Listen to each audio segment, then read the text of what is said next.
A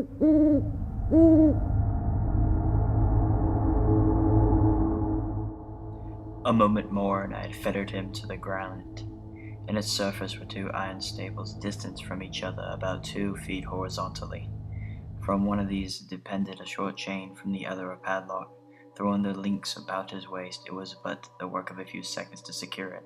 He was too much astounded to resist. Withdrawing the key, I stepped back from the recess. Pass your hand over the wall. You cannot help feeling the knitting. Indeed, it's very near. Once more, let me implore you to return. No? Then I must positively leave you. But I must first render you all the little attentions in my power. The Amontillado! True, the Amontillado.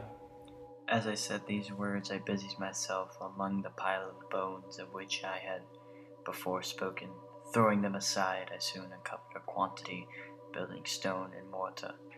With these materials, and with the aid of my trowel, I began vigorously to wall up the entrance of the niche. I had scarcely laid the first tier of the masonry when I discovered that the intoxication of Fortunato had in great measure worn off. The earliest indication I had of this was a low moaning cry from the depth of the recess. It was not the cry of a drunken man. There was a long and obstinate silence. I laid the second tier and the third and the fourth, and then I heard the furious vibrations of the chain. The noise lasted for several minutes, during which, that I might hearken to it with more satisfaction, I ceased my labors and sat down upon the bones. When at last the clinking subsided, I resumed the trowel and finished without interruption the 5th, the 6th, and the 7th tier. The wall was now nearly upon a level with my breast.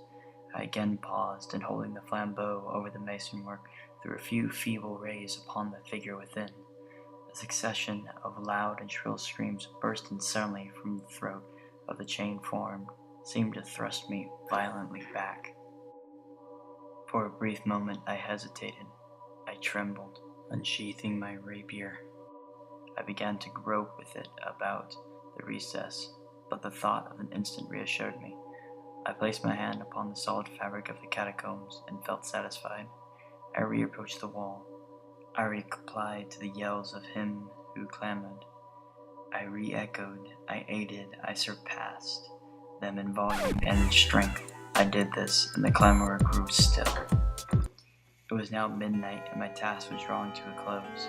I completed the 8th, the 9th, and the 10th tier. I had finished a portion of the last and the 11th, there remaining but a single stone to be fitted and plastered. I struggled with its weight. I placed it partially in its destined position, but now there came from out the niche a low laugh that erected the hairs upon my head. It was succeeded by a sad voice, which I had difficulty in recognizing as that of the noble Fortunato. The voice said, A very good joke indeed. An excellent jest.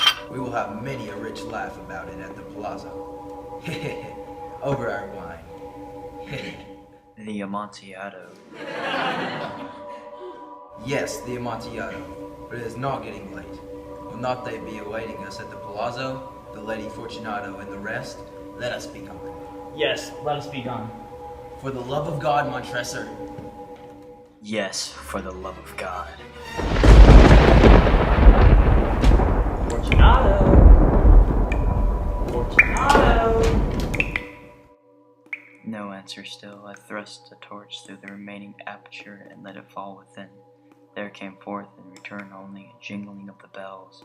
My heart grew sick on account of the dampness of the catacombs. I hastened to make an end of my labor. I forced the last stone into its position. I plastered it up. Against the new masonry I re-erected the old rampart of bones. For the half of a century no mortal has disturbed them. In pace requiescat.